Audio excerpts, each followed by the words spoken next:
So I buy what I need, I buy what I love, and more often than not, my purchases are replacing something or they're just adding value to my life. It's never just, I have to have this, I'm going to buy it. I have ceased all impulse buying.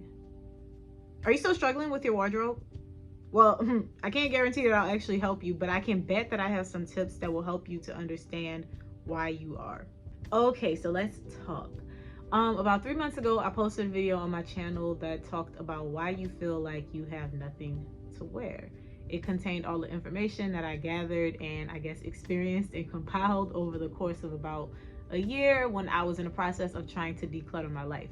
Now notice I said declutter my life, not just my wardrobe. A lot of things in my life now are more, I'm not a minimalist, but I can appreciate a lot of values of minimalism, and I think that taking the minimalistic approach of not just having nothing, but I think the best thing that I've taken away from minimalism is focusing on quality over quantity. So I can't say that I'm a minimalist. I don't live in like a tiny home. I don't own nothing. I don't meet all of the standards of minimalism. But I will say that when I think about my wardrobe, I take those practical tips and things that I've learned and I just apply it to my life across the board. Because if you can learn how to have these practices across your lifestyle, it will be very easy for you to not have to separate it when you make a decision to go shopping. So the first thing that I would say is focusing on quality over quantity.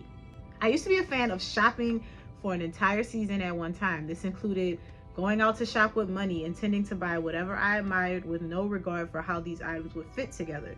And I think this is something that we all do. We go shopping, especially when I was heavy in the boutiques. I do not shop in boutiques anymore for a variety of reasons. Again, since we're talking about quality over quantity here, boutiques tend to have that very fast fashion approach. Things are cheaply made, they are mass produced. Most of the time they're made out of really cheap fabric. Honestly, in my journey now, I like to dress a little bit more modestly and with more comfort in mind. And I also tend to focus on quality, meaning that I want my items to last. So when I was a boutique girl, I would have this impulse to just go in. I would never really say, oh, I need this, this, and this. I would just say, I need to go shopping. And where does this need come from? Oh, I don't have anything to wear, so I need to go shopping. And I would just go in the store and just pick up everything that I liked. I would look at something, if it looked cute, if I tried it on and it fit, I would just pick it up. And a lot of these items were so completely different from one another. Aside from the fact that most of them would be a little bit more form-fitting, I had this really bad habit of not taking into consideration how items could be paired with each other. I would just always buy things in isolation.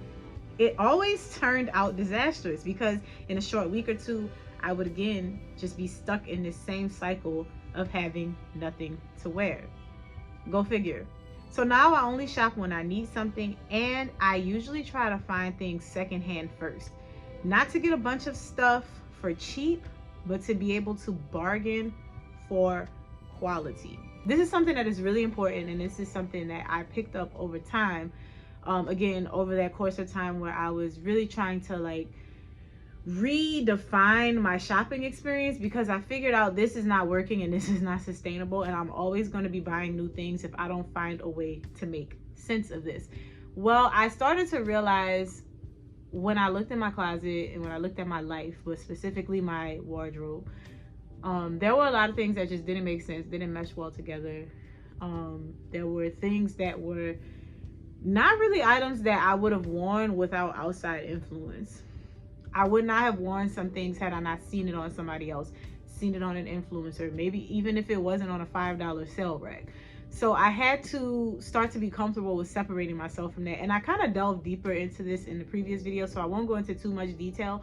But there are significant advantages that I find to buying things secondhand and thrifting, especially not from the perspective of like going on a thrifting haul just to increase your closet with masses of items for cheap. But when you have the time, patience, and energy, and you do things strategically, for instance, finding out where's the best places to thrift. Sometimes maybe not a thrift store or Goodwill, or if you're going to go to a thrift store or Goodwill, make sure that you go to like a high-end area where people who live in those communities they tend to donate more higher quality clothing to these facilities. Again, we're talking about quality here. Now, part of the reason that I like to shop secondhand is just because obviously it's more sustainable, and it slows down this habit of constantly going to buy new things only to have them tossed out later. So I don't always shop secondhand, but I do try to make it a preference, especially when I know there are places that I can go to find something. One of my favorites is Poshmark. It's online, but Poshmark has everything, and it's from other individual buyers, so it's really easy to get a bargain. Somebody will list something as a certain price, but you can definitely get it for the low. So a couple of examples of things that I purchased secondhand that are of really good quality that I know will be in my possession for a long time. I have this 100% silk skirt from Ralph Lauren, and the skirt is probably worth like 300 some odd dollars. I paid $45 for it on Poshmark. There's also a button-down silk shirt that I have from, again, Ralph Lauren. Again, this shirt is probably well over $200. I purchased it for $40. And the reason that the price was so low was not because the condition of the shirt was poor. The person just wanted to get it out of their closet, and it had literally the tiniest little stain on the sleeve that you can't even see. And usually when I'm purchasing things secondhand, that's kind of what I'm looking for. I'm not really trying to find like trends and trying to feed into like these fashion finds. Like, I think maybe that's something that people do. I know that thrifting is being glamorized nowadays because a lot of people thrift because they actually need to try to save money, but there is value in it because, again, you can find things that are of really good quality, really high value for really cheap. Going back to this quality over quantity, another thing that I've been doing is I used to be really uncomfortable shopping for expensive and full price items, but I have removed myself from that mindset because and when I say this, y'all, I don't mean like brand name. I'm not a person who's like, it has to be this brand name, it has to be this brand, because a lot of times the brand, the only thing that makes it superior is the label. If you look at the actual materials that the products are made of, some of these brands you shouldn't even be paying as much as you're paying for them because you're just paying for the name. So when I talk about quality, I'm not just talking about brand names and popularity and fads, I guess, like fashion trends and fads. I am referring to buying things that have quality, buying things of good material. I try to stay away from things that have too much polyester, too much spandex, and I try to look for quality. And this obviously comes at a cost, but I think it is 100% worth it. So that is the reason that I first and foremost always try to find things secondhand. So I have not completely gotten away from buying new items, because if I can't find what I need secondhand, then obviously I'm going to go buy it new, but then that will result in me making more investments into that purchase. So a lot of times these newer items that I'm purchasing, they tend to cost a lot more money. For instance, I am actually preparing myself for the big purchase of a specific coat that I want, and it's because it is very high quality and it would definitely last me a really long time, extremely versatile. So I am preparing myself to purchase that, and I have not gone out to do it, whereas in the past I would have just tried to find something that was a cheap replacement that may have been poorly made. Maybe I would have saved 75% of the price that I'm intending to pay for this item, but then I would have had to get rid of it at the end of the season, maybe even after a couple of months, just because it would have started falling apart. So one of the most important things for me is to focus on quality over quantity, because again, quality will help you to have items for a very long time. You won't have to replace them as frequently. They actually hold their texture and their shape better. Have you ever washed something and then it's just not the same after you wash it? So yeah, that. And then some items obviously come with the investment of having to get them dry cleaned. I think that's a personal discussion that you have to have with yourself, but I definitely follow the care instructions of all of my items as well, because again, I want everything that I purchase to be something that works for me for a long time, and I don't want to have to continue to repurchase items. I've actually grown quite irritated with the entire process of shopping. It's become a chore to me more than it has become a happy pastime. So anything that I can do to alleviate the amount of time that I spend shopping for items, I will do. And that starts with choosing items of quality over items that are more cheaply made, have more cheap fabrics and things of that nature. So that's definitely the first thing that I want to say. So the second thing that I find really important is that I stop buying things that I don't really like. If I try it on and I don't love it, and I mean absolutely love it, I leave it where it is. If I can't wear it with multiple items that I already own, or if it will require me to lose weight or alter my body in any type of way first, I don't buy it, because it's very unlikely that I'm going to lose weight for one item. So this is important because I, just like you, I don't know, probably like you, I don't really know you like that, but I suffer from decision fatigue, okay? So in many aspects of my life, but obviously my wardrobe is going to be no different.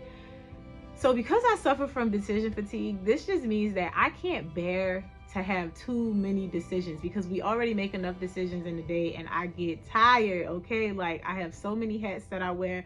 I don't have time to be getting tired thinking about what I'm going to put on my body.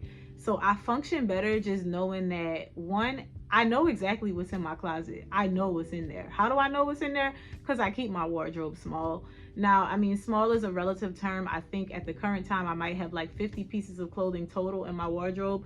Do I cap it at a certain number? No, but I do keep it maintained, simply because I tend to not buy things that are very similar.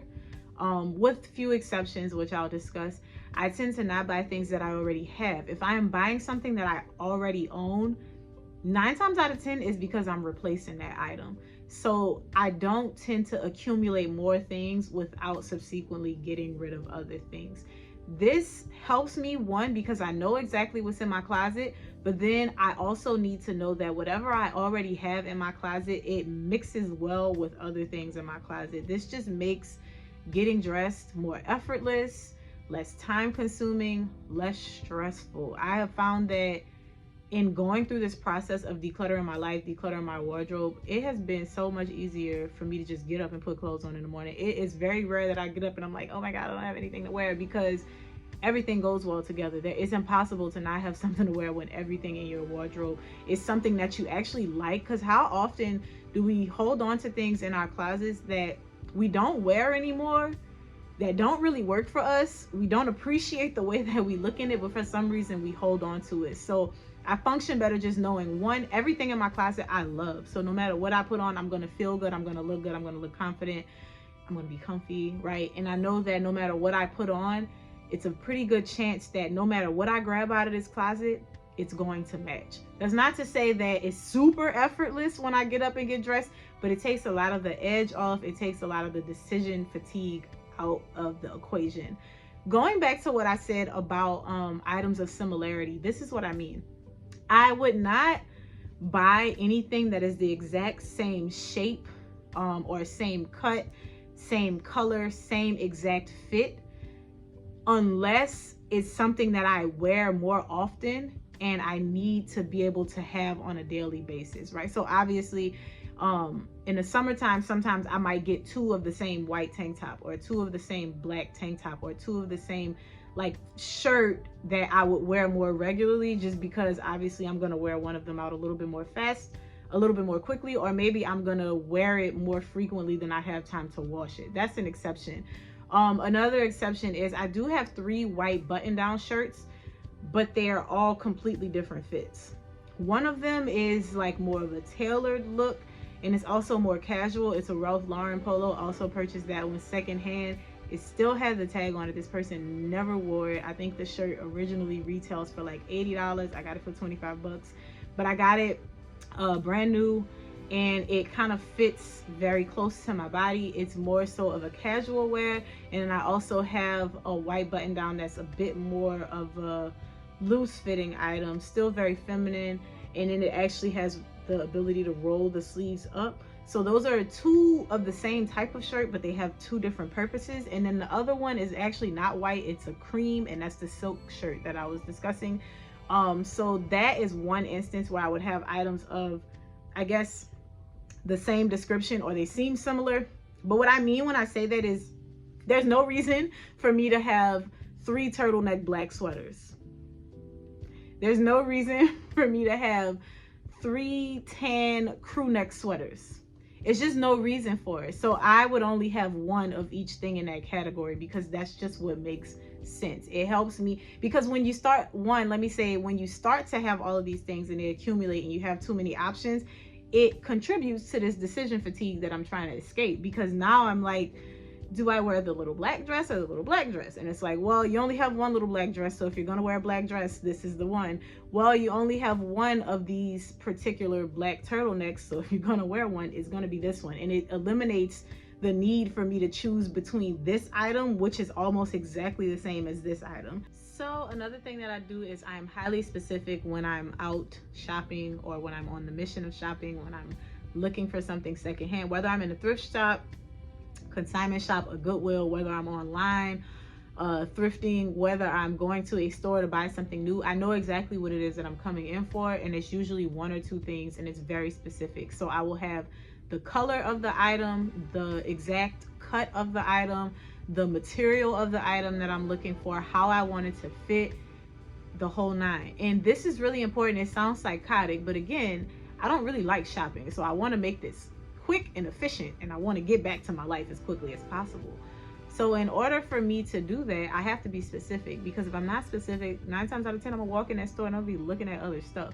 So if I know that I'm coming in for a camel colored jacket with a zipper, then I shouldn't be looking at anything black. I shouldn't be looking at anything purple, green, yellow. I shouldn't be looking at shoes.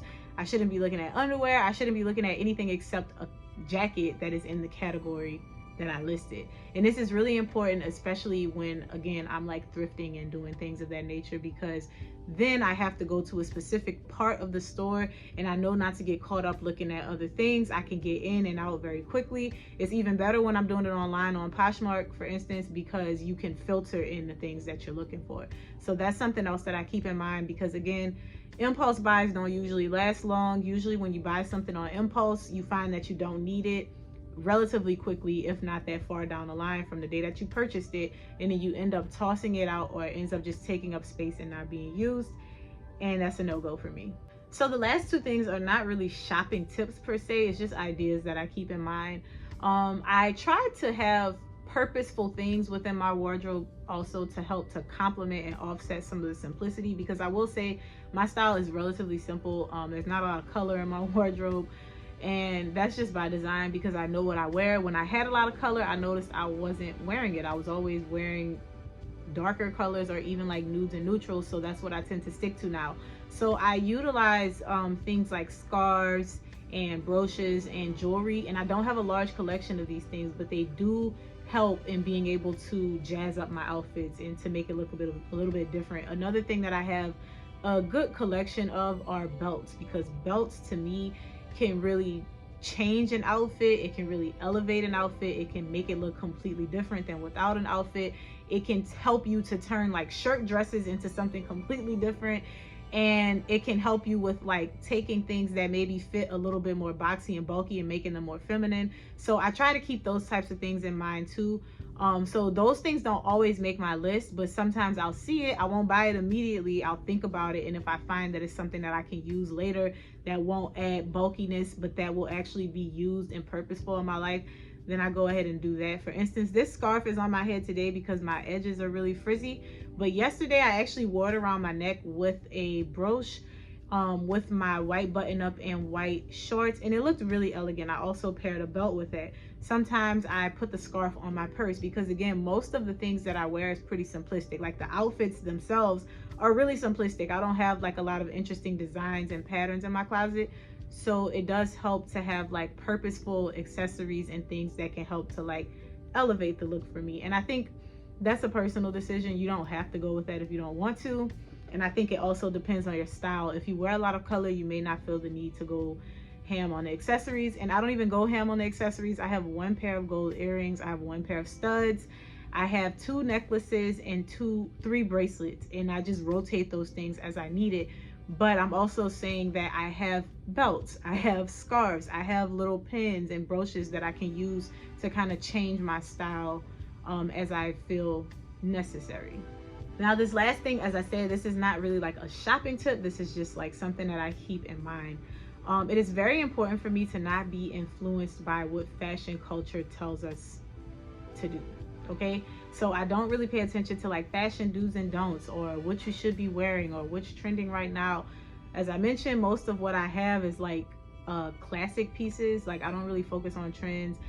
Certain things I just stay away from, not because I don't particularly like them or I don't want them, but it's just not practical for me.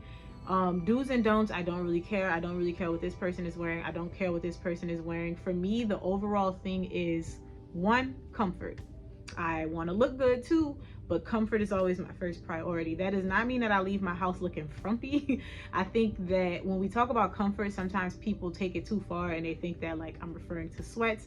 I don't think you have to wear sweats to be comfy. I think that you'd be surprised by exploring different fabrics and textures and the way that clothes feel on your skin. I actually feel like I'm wearing pajamas right now, but I'm actually wearing a ribbed dress and a nice little cashmere sweater with it. But yeah, I don't think that comfort has to be sacrificed in the name of fashion. That doesn't mean that I don't wear heels and I don't wear sandals, and sometimes I don't like wear things that are a little bit more form fitting, but comfort is my priority. I try not to focus so much on replicating outfits that I've seen other people wear, and I think that's actually made all the difference in my style. A lot of people feel like they don't have a sense of personal style because they're always trying to emulate other people, and I think that that's really important, and that's why I try to keep this in mind. So if you want to wear, like, I have a pair of sneakers, I just have one, outside of the ones that I used to work out. I just have one pair of sneakers. It's white. It's the same pair, I just replaced it when the previous ones got really bad, so I brought those new, obviously, because it's white. It took me about 2 years to like wear the previous ones down, and I just got another one, exact same style. But aside from that, yeah, comfort, I want to look good and I want to feel good. I want to look presentable when I leave my house, and those are pretty much my priorities. The only rule that I follow is self-imposed, and that rule is less is more. And all that means for me is that I'm not in this constant state of accumulation. I mentioned earlier in the video that I buy only what I need, and then when I am making a purchase of something that I need, I absolutely have to love it. If I do not love it, I do not purchase it, because I'm working with such a small collection of items in my life and in my wardrobe that if I don't love something, I can't welcome it into my home, because it's not going to be used as much as something that I really enjoy. And again, these are just to help me to not constantly accumulate new things. And again, going with this less is more. I buy what I need. When I buy what I need, I buy what I love. And then of course, 9 times out of 10, when I am buying something new, I am getting rid of its old replacement. And that's pretty much what I stick to, and that's been working for me. Hopefully these tips can help you to feel like you're not in anxiety every day, and it can help you to realize that you actually do have stuff to wear, and there's a lot of potential with what you already have in your closet. And if you don't have much in your closet, there's still time to turn it around. So hopefully these tips help you. I'm not a fashion guru, but I think these things have worked for me, and I think they can be applied to anyone across the board, anywhere. Good luck, y'all.